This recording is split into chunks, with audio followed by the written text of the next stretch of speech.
Welcome to IGN's month-long exclusive coverage of Forza Horizon 6. It's our IGN first game of the month. Think of it like an old-school video game magazine cover story. So for the month of March, what's on the cover of IGN magazine? If we were a magazine, it's Forza Horizon 6. And judging from the early reaction to it, you guys are all just about as excited about it as we are. I'm Ryan McCaffrey, and I'm joined by our editorial lead on this project, who is also not just IGN's racing guru, but the foremost racing game aficionado in the entire games business. What's happening, Luke Riley? Good to see you, sir. Ryan, you're very, very, very kind. No, it's great to chat. This takes me way back. To you and I when we both personally visited Playground and had a chat just like this, one-on-one and face-to-face at Playground Games back in, when was that, 2014? That was, fun fact, little trivia for our audience, that was the very first IGN first. Yes, sir. May of 2014. Yeah, we had a good time. And you've since returned. We did an IGN first on Forza Horizon 4. So we've gone 2, 4, and 6. I guess even numbers only. We've got ourselves a little pattern. So look out for our Forza Horizon 8 IGN first in a few years. I've already queued that up with the team over there. They're prepared to see me, some point within the next decade. Exactly. Well, we're here to talk about our month-long coverage that has kicked off with a brand new slice of gameplay. So we haven't really seen a ton of gameplay, at least continuous gameplay, until now. We've had the privilege of delivering this exclusive to the audience. And I kind of was hoping you could give us a little more context for not just that video and what's being shown off there. Game's obviously set in Japan, which everybody's super excited about, but also what we've got coming up. So first, let's start with the video that everybody's seeing based on the traffic numbers. Everybody's watching it. So tell us a little bit more about it.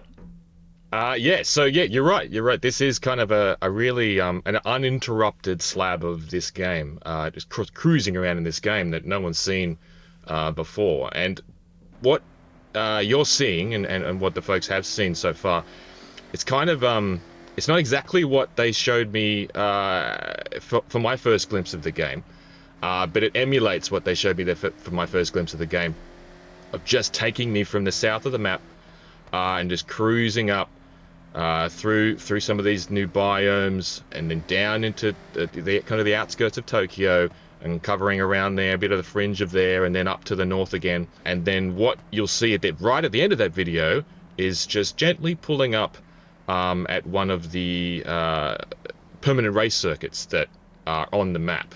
And you'll see more of that later this month for some of the other stuff that we've got planned. So what I saw was the team doing that in the new cover car, which is the GR GT. And I don't want to get too inside baseball, but every time you see a car or a screenshot or anything before a game comes out, particularly in a racing game, a licensed racing game, that's been cleared. That's been cleared and signed off by someone. So you're not seeing that car, for reasons that I'm sure are very clear to Playground. But you're seeing it in a Saleen S7. Which I guess is one of the 550 cars that you'll be seeing on day one in that game, which seemed kind of random to me at the time when we got that video first in. But I guess it's just a matter of every car is someone's favorite car. True. And maybe that was the case. I know I have a great friend of mine that's his favorite car of all time, the Saleen S7. Maybe he's a big Bruce Almighty fan. So yeah, if anyone's wondering why that's kind of random, it's I think in a game with 550 cars in it, whatever car they decided to do that cruise in and send that video over, it was going to maybe be random, but it looks great.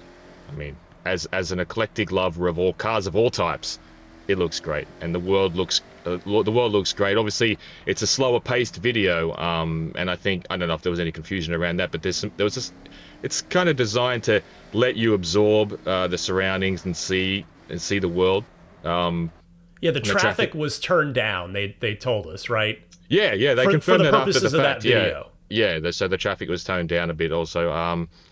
But that's the idea, just to let you absorb some of those biomes, which again, it'll be one of the other things we go into actually next week on the world itself, and the new biomes that Horizon 6 has. Which, man, I'm conscious of not eating my own lunch here on all the stuff that we have planned to discuss, but yeah, it's pretty interesting. The way the biomes are integrated with each other and blend, and yeah, it's cool. Well, while I have you, you and I haven't talked in a while. Let's nibble on that lunch a little bit. So just give me, I mean, because the reality is, in all seriousness, Japan has been an asked for setting from the Forza Horizon community forever, pretty much. I know you're going to be probably pretty biased towards Forza Horizon 3, which was set in your backyard in Australia, but Japan's been highly anticipated. So of what you've seen of the Horizon 6 version of Japan, what are your impressions of it? Yeah, I cannot wait to start driving around this map myself at my own pace and just absorb all those details.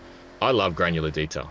Like, I love just absorbing all those little tiny little things that people have inserted into places that make them feel like a space that I'm inhabiting and kind of living in. So yeah, no, I cannot wait to start driving around. Well, give us a quick teaser. What else do you have coming up this month, just generally speaking, as we roll on with this month-long March cover story with Forza Horizon 6?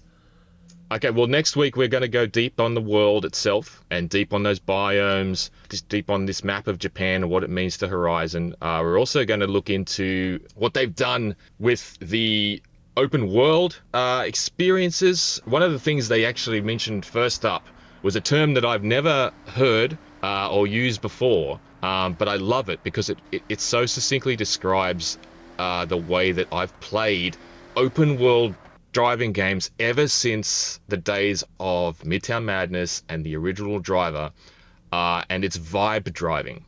And I don't know, Brian, have you ever heard this term? I have not. It's new to me, my friend.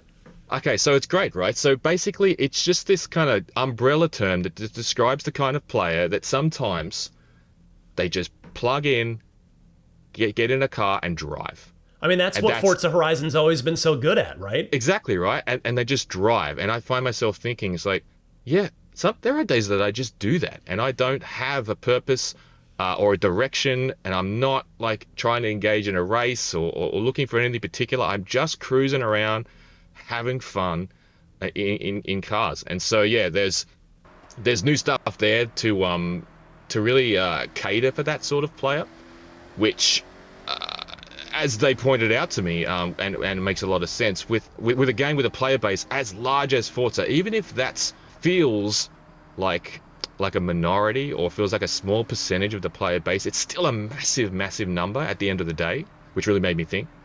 We're going to go and look at the customization improvements, which they've already touched on themselves with the fact that we can now play window decals. There's improvements to Forza Aero, but we're also going to look at their approach to their Horizon Edition cars, their Forza Edition cars, and how they've improved and changed this time around. They're very cool, this time around. And we are going to be looking at new event types. What else? I'm certain I've forgotten some things, but we're going to be looking at a lot. We can leave a couple surprises. Much to talk about. Yeah, there's a lot to talk about, and that's why it's spread over the course of the month. I looked back at some of the stuff that we did previously, and I think that the last time we tackled Forza Horizon 4, it was more of an all-encompassing look at the entire game at once. But yeah, this time around we've kind of siloed it a little bit more just to be able to drill down on those details that I know that people want to hear, and to let the team just really get granular and tell me what's going on. Well, I can't wait to see the rest of your coverage, Luke. Again, stay tuned, everybody. All March long, throughout the course of the month, we will have a lot more exclusive coverage on Forza Horizon 6, courtesy of Luke Riley and the rest of the team at IGN that was lucky enough to go out to Playground Games, to see the game, to talk to the development team. Luke, thank you so much. And for everything else in the world of Forza Horizon 6, keep it tuned right here to IGN.